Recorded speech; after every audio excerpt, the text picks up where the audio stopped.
الكابوتشي ده على السلطه قوي، بيخلي طعمها جميل. انا اعرف ناس ما بتحبوش، بس انا عن نفسي عندنا هنا كمان في البيت كلنا بنحبه ما شاء الله، وبعدين بيكون لونه جميل قوي.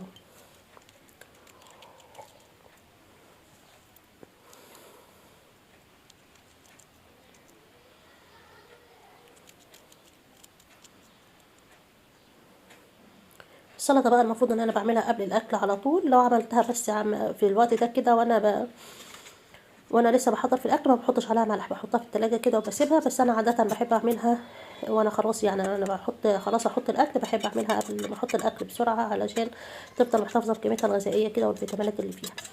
هنا بقى المكرونه كانت استوت، صفيتها ونقلت بقى الصلصه في الحله، وحاطه في نفس الوقت على الشعله التانية حته من الفحميه كده هحطها.